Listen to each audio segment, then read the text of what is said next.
Jesus vai voltar? Claro! Quando? Não sei, só Deus sabe.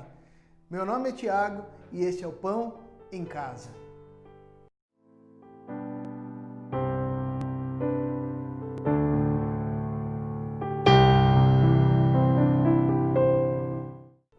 Paz do Senhor, queridos! Como é bom nós estarmos juntos aqui novamente, buscando um pouquinho mais do Senhor, a saber um pouquinho mais da palavra dele para as nossas vidas. Hoje é o nosso último estudo das cartas de Pedro. Nós estamos juntos aqui durante um longo tempo. Eu quero te parabenizar por isso. Você faz parte de um grupo de pessoas que tem buscado mais e mais da palavra de Deus e certamente isso já tem transformado as nossas vidas e certamente vai continuar transformando e alicerçando a nossa fé na presença do Senhor. Continue assim. Nós na próxima semana vamos estudar a pequena carta de Judas, esse pequeno trecho, que tem apenas um capítulo mas que tem preciosas lições para a nossa vida. E posteriormente nós vamos continuar estudando algumas outras cartas do Novo Testamento para nos aprofundarmos no que diz respeito à palavra do Senhor. Hoje nós vamos então dar seguimento a partir do versículo então de número 10 do capítulo 3 da segunda carta de Pedro. 2 Pedro, capítulo 3, versículo de número 10 até o final. Portanto, pega a sua caneta, pega seu lápis, o seu caderninho, a sua Bíblia e vamos juntos nos aprofundar na palavra do Senhor. O dia do Senhor virá com toda certeza, tão inesperadamente como um ladrão. Então, os céus desaparecerão como um terrível estrondo, e os corpos celestes serão consumidos pelo fogo, e a terra e tudo quanto está nela serão queimados. E assim, já que tudo ao nosso redor se derreterá, que vidas santas e piedosas nós devemos viver, vocês devem guardar ansiosamente aquele dia e apressá-lo. O dia em que os céus serão destruídos pelo fogo e os elementos se derreterão e desaparecerão em chamas. Nós, porém, estamos aguardando ansiosamente a promessa divina de novos céus e nova terra, depois disso tudo, onde habita a justiça. Queridos amigos, enquanto vocês estão esperando que essas coisas aconteçam, esforcem-se para viver sem pecar e andem em paz com todo mundo, inculpáveis, a fim de que ele se agrade de vocês quando voltar. E lembrem-se, porque ele está esperando. Ele nos está dando tempo para anunciar a sua mensagem de salvação aos outros.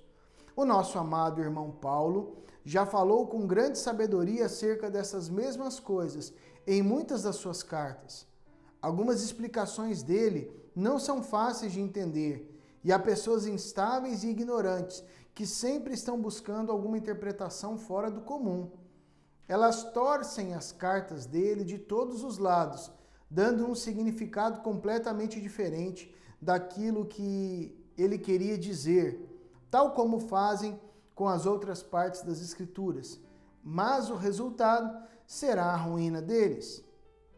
Eu estou advertindo vocês de antemão, queridos irmãos, para que possam vigiar e não ser levados pelos erros desses homens maus, a fim de que vocês mesmos não sejam confundidos também e caiam, mas cresçam em força espiritual e conheçam melhor o nosso Senhor e Salvador Jesus Cristo.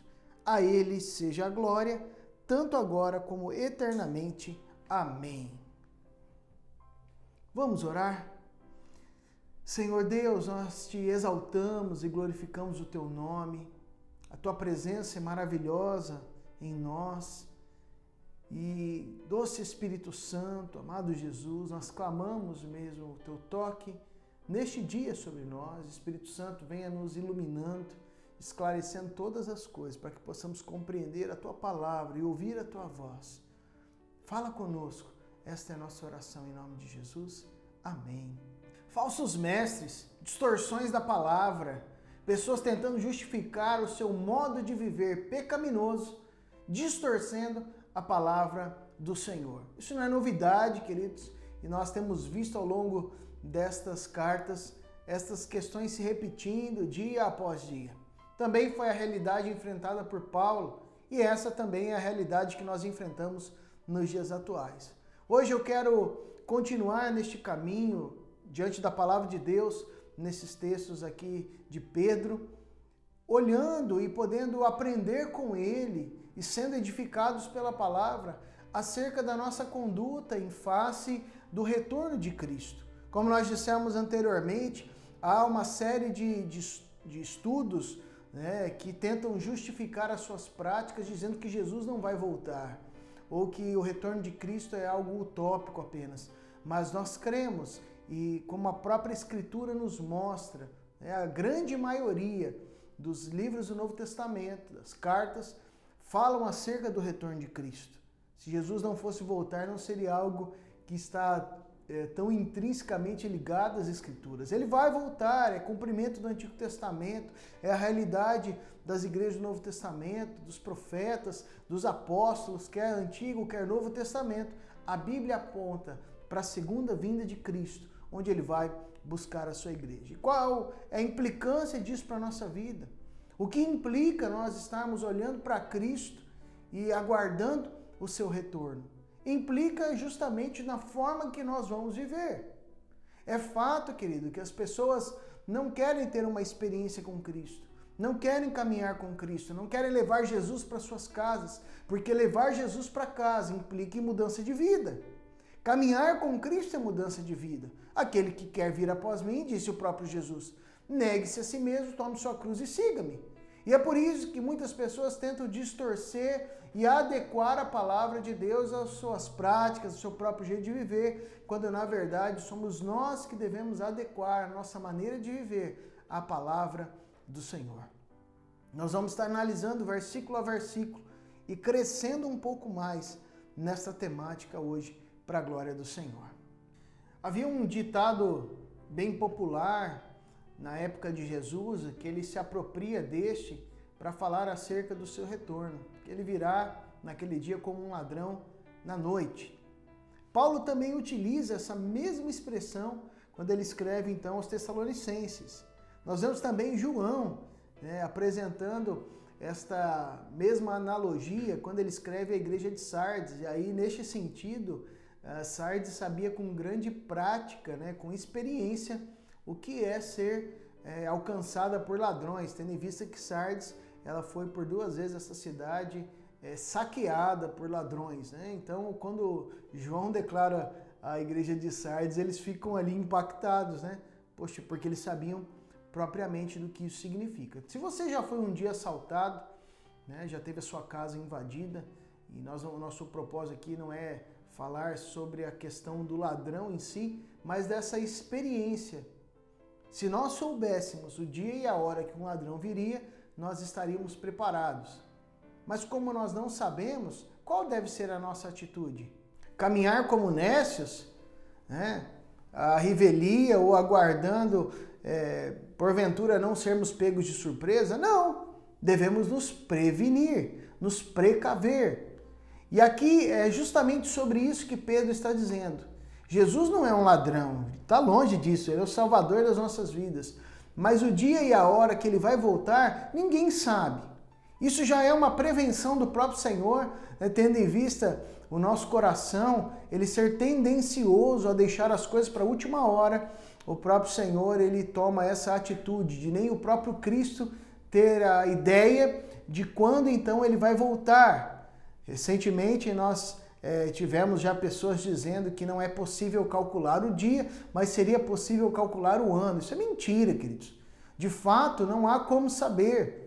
E propositalmente o Senhor já faz dessa forma para que nós possamos estar preparados. De que forma? Santificando as nossas vidas, perseverando na fé, buscando viver em paz com os irmãos e toda essa gama de características que Paulo apresenta, que Pedro apresenta, que João apresenta, que o próprio Cristo apresenta. Ou seja, olhar para Cristo e para o seu retorno não deve trazer medo, mas deve trazer como uma pessoa que está aguardando um ladrão vir. Mas é no sentido do tempo, né? O que deve pautar A nossa busca, a nossa caminhada diante do Senhor não deve ser o tempo, mas a certeza de que Cristo vai voltar. Como assim, pastor? O tempo, porque nós não vamos estar preocupados. Se o Senhor Jesus voltar daqui 10 anos, então no último ano, no último mês eu vou me consertar com o Senhor. Não, nossa busca não deve ser pautada no tempo, no quando, mas na convicção, na certeza de que Ele vai voltar. E eu estou já nesse processo de preparação, aguardando a volta de Cristo. Inclusive, queridos, o próprio Cristo alerta os seus discípulos, e com certeza isso serve para nós também, que nós não devemos nem ficar especulando acerca do retorno de Cristo. Por quê? Não devemos perder tempo com isso. Nós devemos viver intensamente.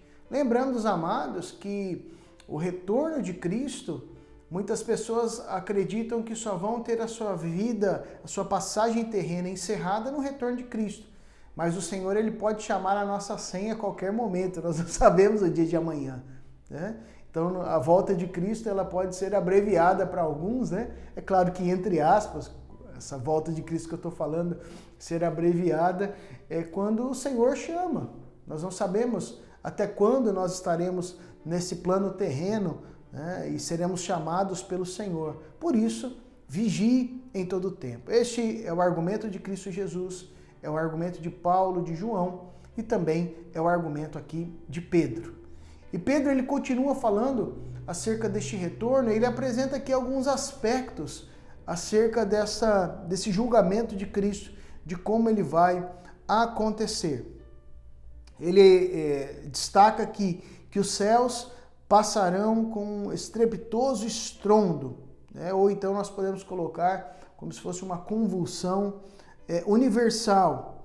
E Jesus, ele já enfatizava isso desde aquele discurso ali no Monte das Oliveiras, chamado, onde Jesus dizia ali, passará o céu e a terra, lá em Mateus 24, 35.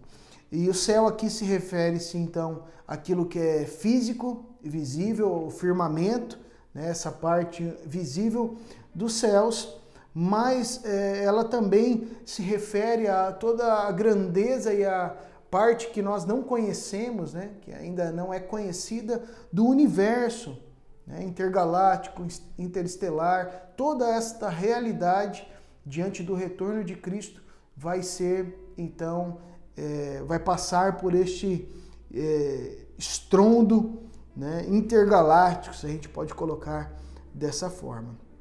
Olha o que o verso 10 nos fala acerca dessa temática. O dia do Senhor virá com toda certeza e tão inesperadamente como um ladrão. Então, os céus desaparecerão com um terrível estrondo, ou estrepitoso estrondo, e os corpos celestes serão consumidos pelo fogo, e a terra e tudo quanto está nela serão queimados.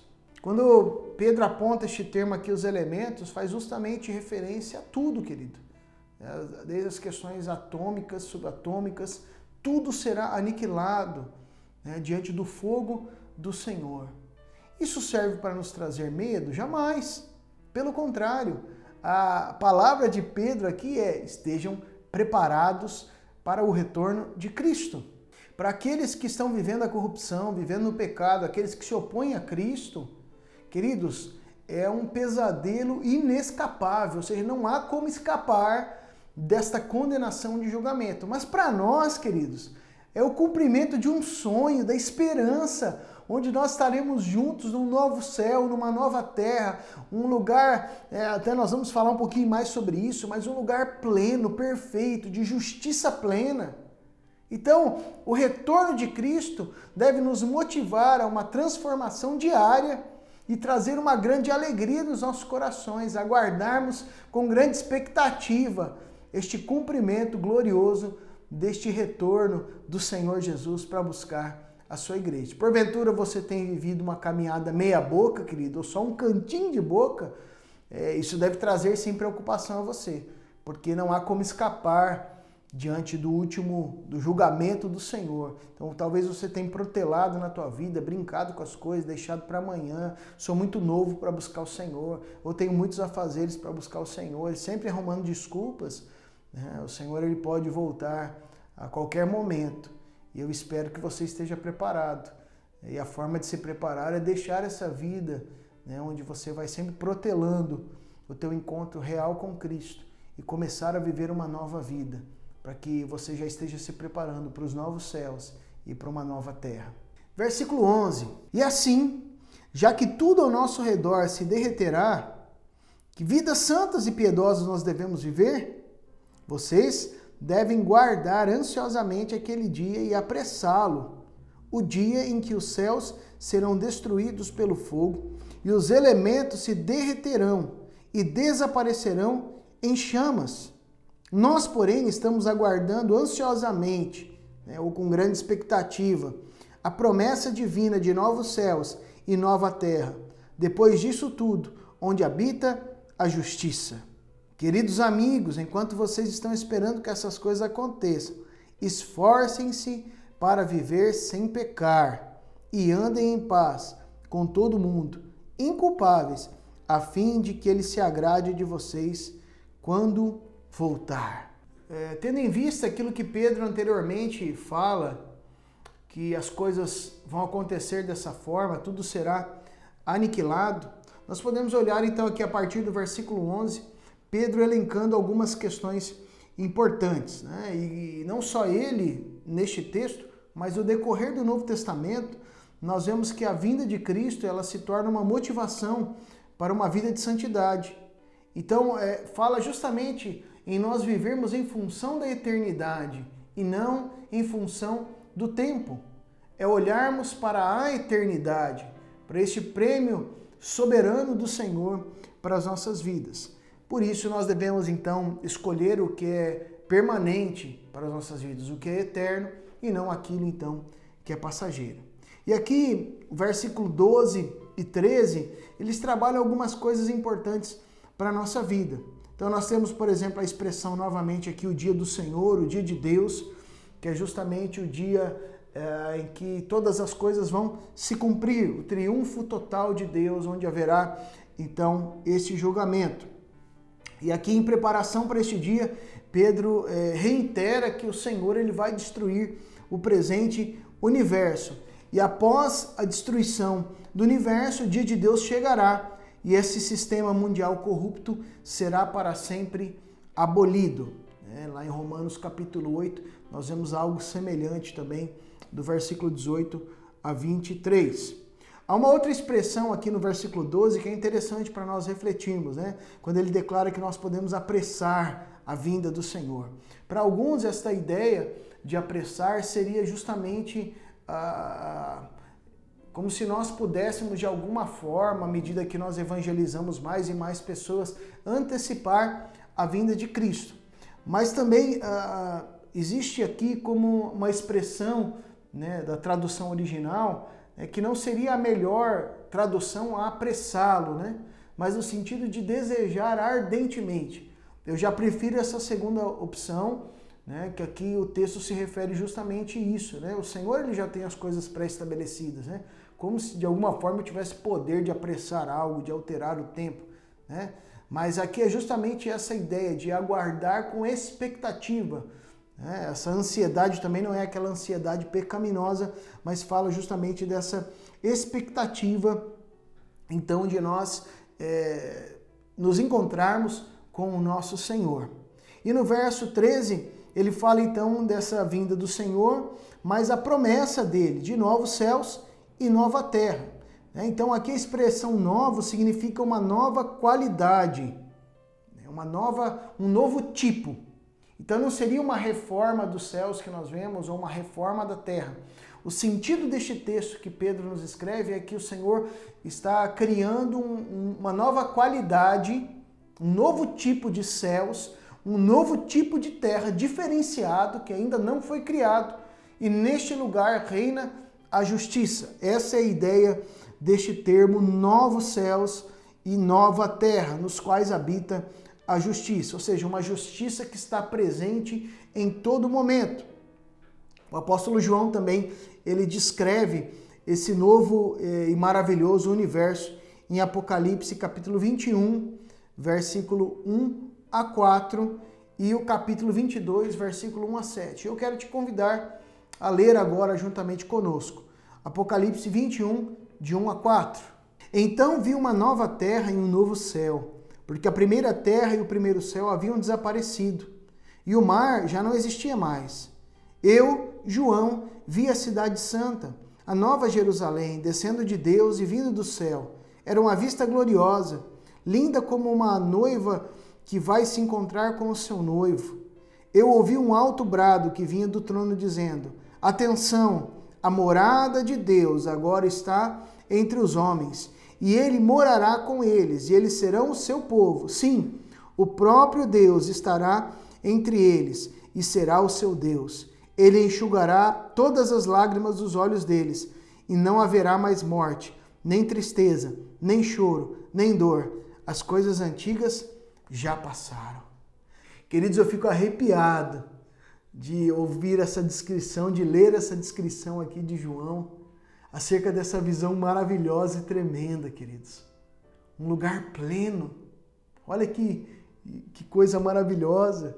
Vamos conosco lá no capítulo 22, versículo 1 a 7.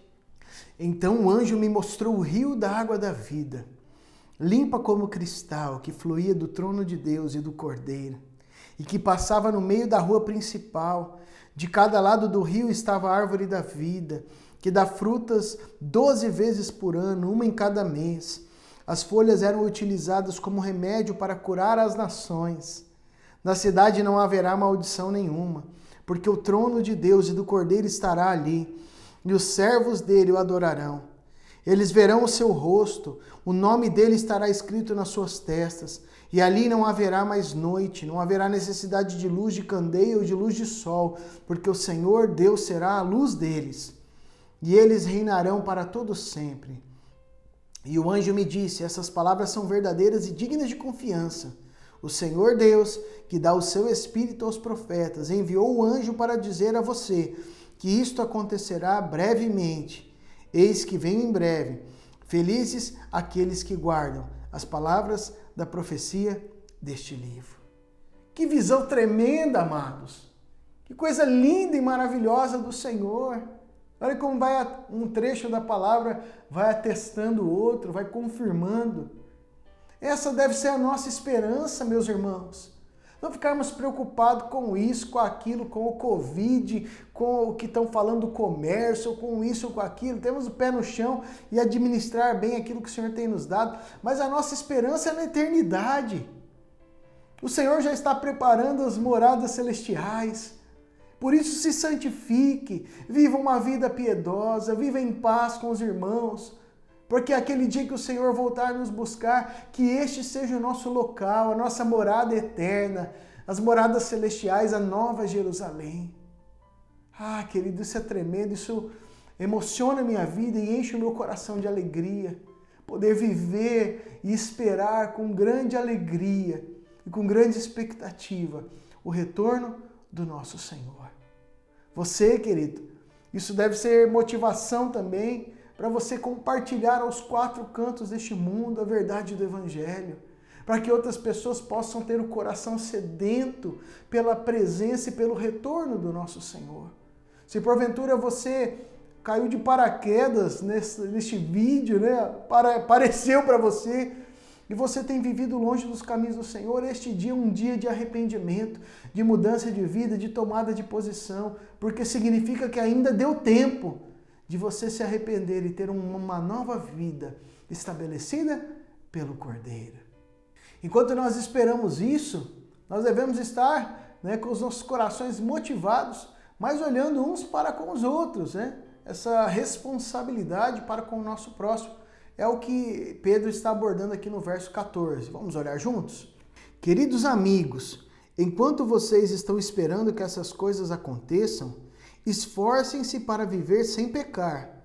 Andem em paz com todo mundo, inculpáveis, a fim de que ele se agrade de vocês quando voltar. Esforcem-se para viver em paz com todos e uma vida, na medida que podemos, sem pecar. Se pecar, nos arrependemos e continuamos nessa vida, buscando não pecar. E aqui essa paz que Pedro aborda, queridos, ela trabalha algumas áreas na nossa vida. Primeiro é aquela paz que vem do Senhor, que excede todo entendimento, que traz estabilidade para a nossa vida. É justamente essa paz em meio a pandemias, a guerras, a situações adversas. Mas o segundo momento dessa paz é justamente nós obtermos relacionamentos saudáveis.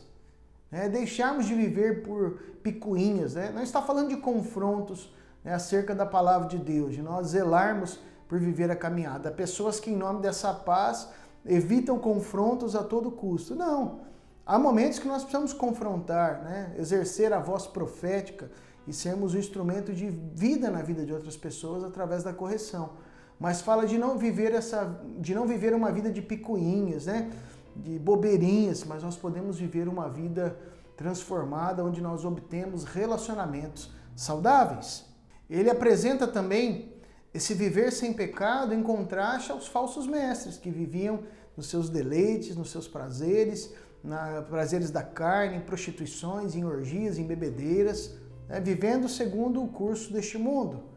E aqui ele diz, nós aguardamos então vivendo esta paz que excede todo entendimento, relacionamentos saudáveis, mas também uma caminhada de santificação. Isso é muito importante, queridos. O evangelho genuíno do Senhor requer de nós esta caminhada em santificação, em mudança de vida, em crucificar o nosso eu junto com Cristo a cada dia na cruz do Calvário. Não viva segundo a carne. Não ceda às pressões deste mundo. Viva em santificação, olhando para Cristo, tendo relacionamentos saudáveis naquilo que depende de nós, queridos. Aquilo que depender de você, viva em paz com os irmãos. Aquilo que depender de você, viva em santificação, para que nós, como igreja, possamos ser encontradas por Cristo como uma noiva preparada, adornada, naquele grande dia que o Senhor vai vir nos buscar. Verso 15. E lembrem-se, porque Ele está esperando. Ele nos está dando tempo para anunciar a sua mensagem de salvação aos outros. O nosso amado irmão Paulo já falou com grande sabedoria acerca dessas mesmas coisas em muitas das suas cartas. Algumas explicações dele não são fáceis de entender, e há pessoas instáveis e ignorantes que sempre estão buscando alguma interpretação fora do comum. Elas torcem as cartas dele de todos os lados, dando um significado completamente diferente daquilo que ele queria dizer, tal como fazem com as outras partes das Escrituras. Mas o resultado será a ruína deles. Pedro, na sua carta, ele continua, tendo em vista o retorno de Cristo, falando acerca das nossas ações em relação a essa perspectiva da volta dele. E além da santificação, de viver em paz, com essa paz que excede todo entendimento, permeando todas as áreas da nossa vida, ele também relembra aos irmãos, como ele já declarou outrora, que este tempo não é que o Senhor está atrasado, este tempo que o Senhor ainda não volta, não é porque ele se esqueceu, ou está dormindo, ou ocupado com outras coisas, mas isso faz parte da soberana vontade de Deus e do amor grandioso dele, que nos permite ainda anunciar ao maior número de pessoas a realidade do seu evangelho. Ou seja, querido, enquanto nós aguardamos, vivemos relacionamentos saudáveis, santificamos a nossa vida, mas nós também evangelizamos outras pessoas. E este tripé aqui da vida cristã é muito importante para a nossa vida. Eu gostaria que você anotasse ele e guardasse. Se você não lembrasse de mais nada deste estudo, mas lembre disso, querido. A esperança do retorno de Cristo deve mover 3 áreas da nossa vida. Mover relacionamentos saudáveis. Segundo lugar, santificação da nossa vida.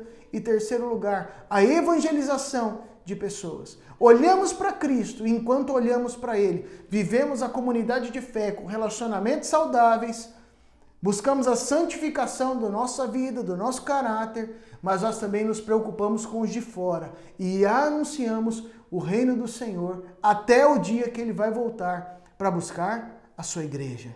Aqui também ele coloca uma referência doutrinária ao que Paulo diz, e há uma corrente de estudo que diz que Pedro e Paulo não se bicaram, né?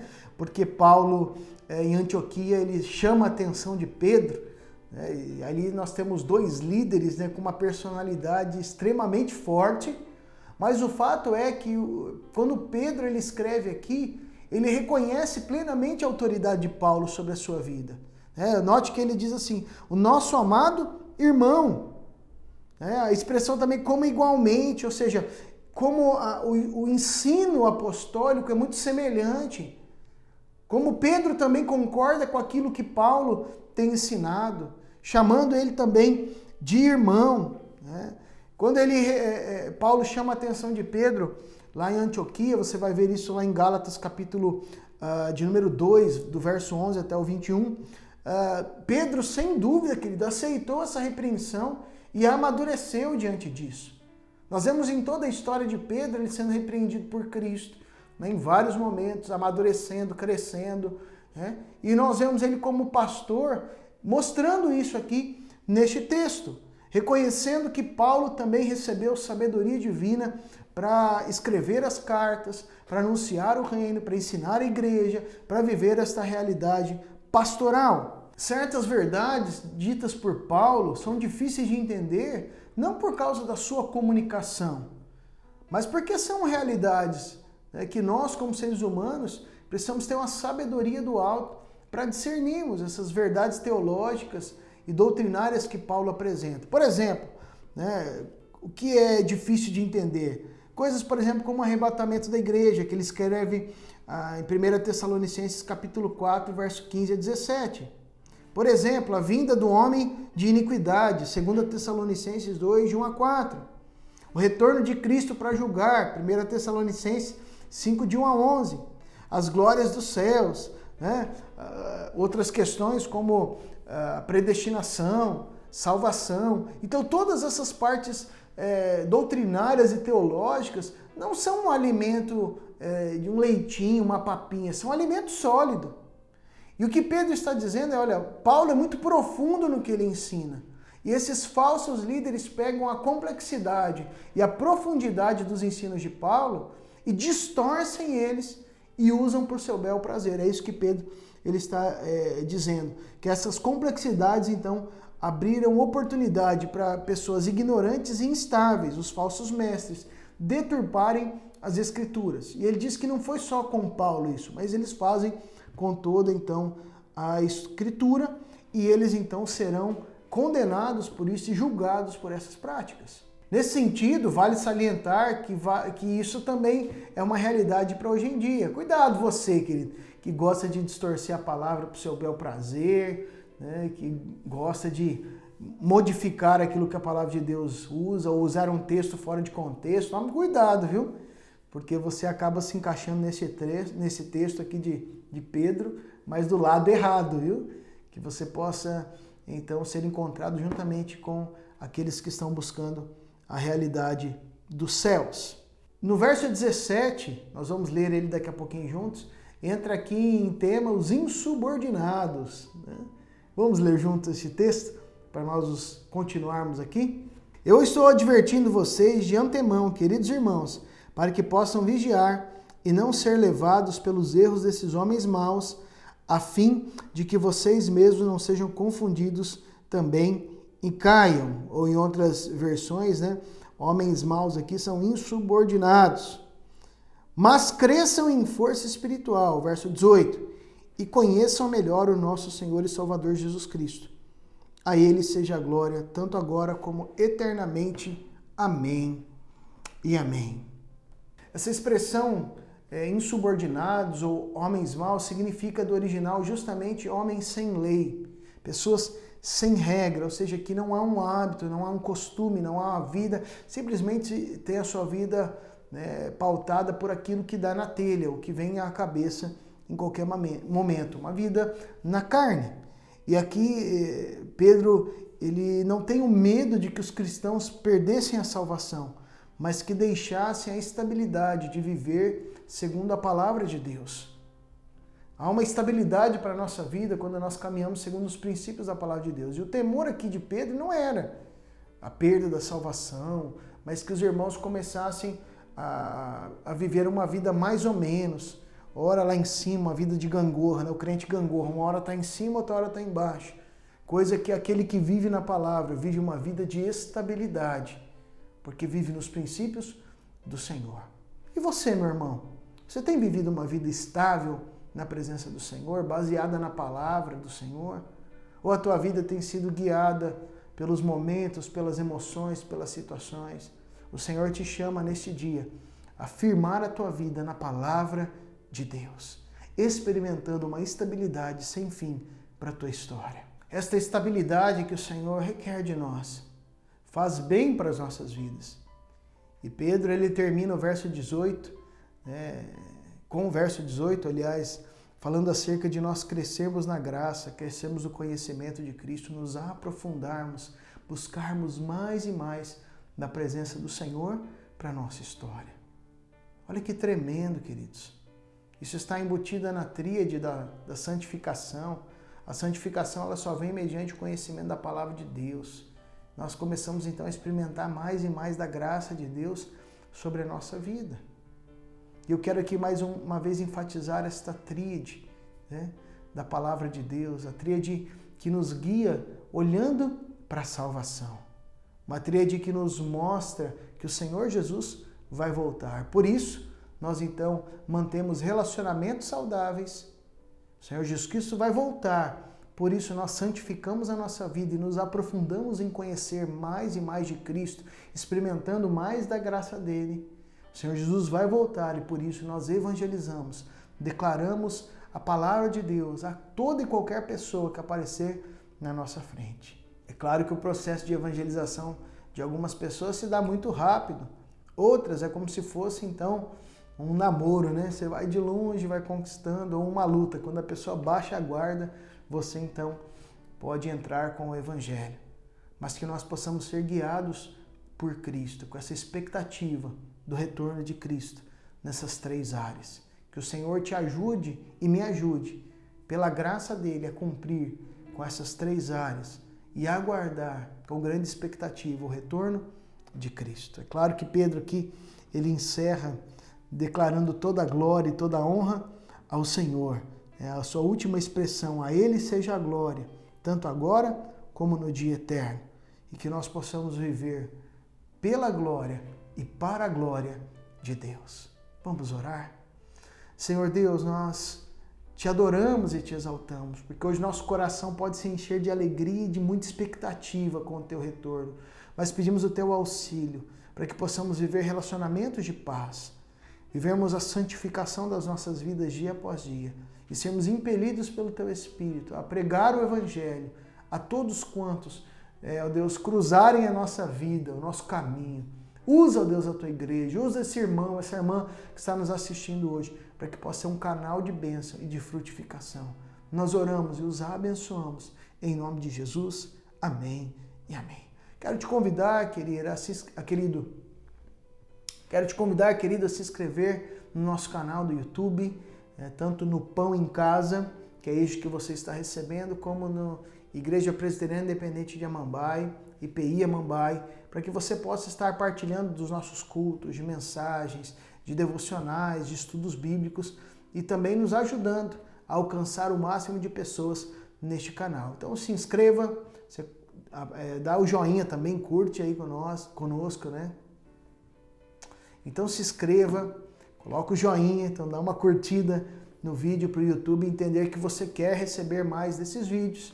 Também ative as notificações, o sininho, coloque em todas e compartilhe, queridos. Manda no grupo de WhatsApp, né? Você entra, se você está vendo aí pelo YouTube, você tem aí o compartilhar, você pode jogar o link no teu WhatsApp, no Facebook, né? No Instagram, ou então você pode, então, se você recebeu este estudo pelo WhatsApp, você já coloca em compartilhar aí e dissemina a palavra de Deus para o máximo de pessoas, para que as pessoas também possam ter acesso a essas verdades maravilhosas do Reino de Deus. No mais, fique na paz e na graça do Senhor Jesus.